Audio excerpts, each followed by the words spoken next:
Today, papalitan natin ng Chickpad ang ating Rpha11 kasi luma na, tapos hindi na siya fit. Medyo nasanay na tayo sa Chickpad na mas masikip. So ito dating 2XL, ayan. Ito ay 2XL, stock ng Rpha11. Papalitan natin ng XL para mas maganda yung fit. So ito yung ipapalit.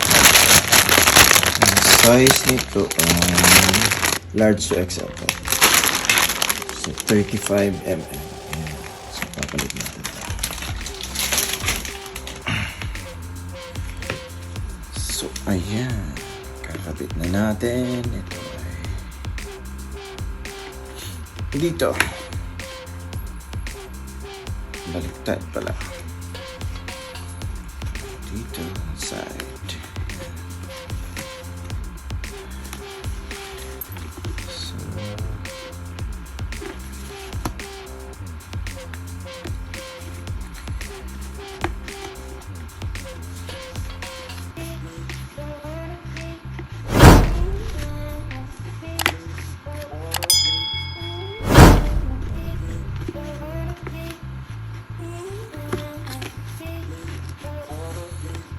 hanapin mo lang yung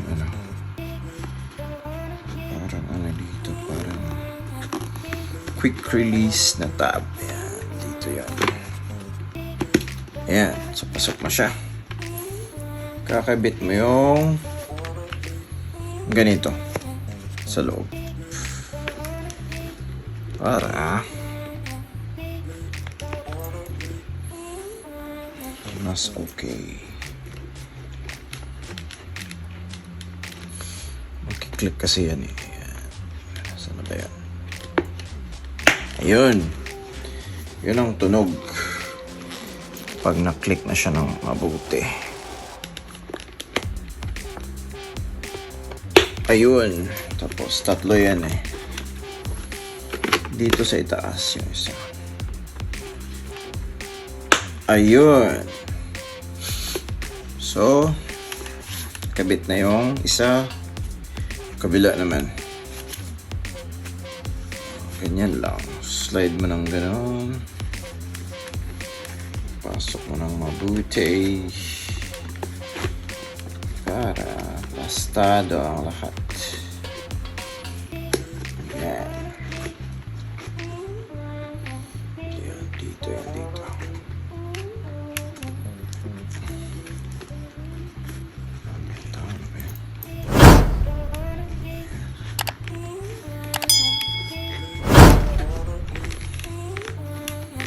Yan. So, ganun din. Click mo yung mga dapat i-click. Natin. Saan ba yan? Ito.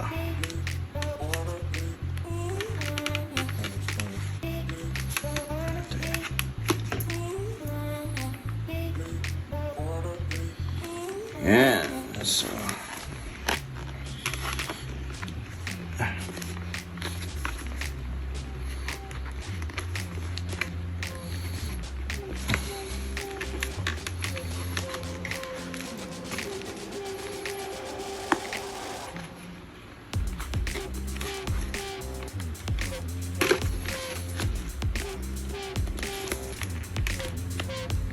yan, nakabit na.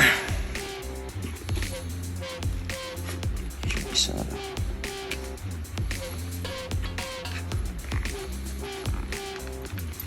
Medyo mahirap to kasi may to dito eh. May mic wires. Mga wire ng mic. Saan ba yan?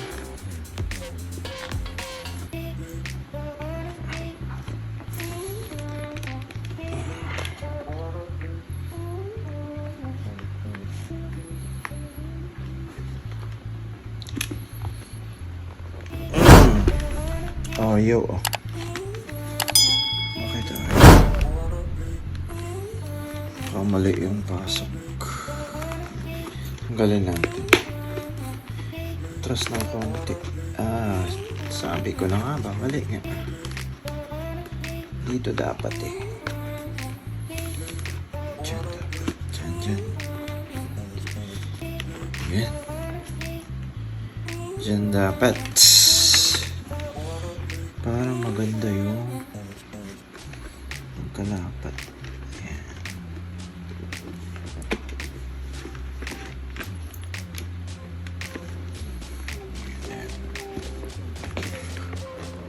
Saan ba yan? Ayun! Tama. Mas sa taas. Tapos, sa likod.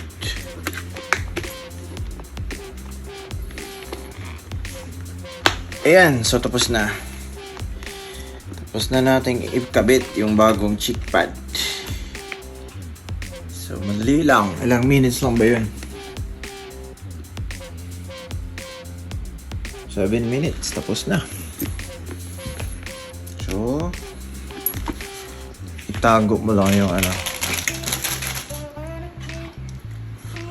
old na chickpad kasi para may reserba ka. If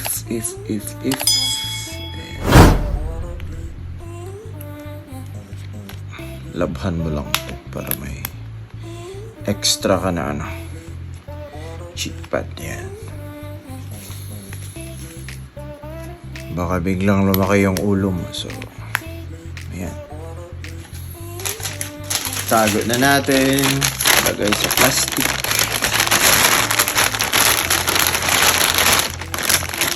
Ayan, tapos na siya.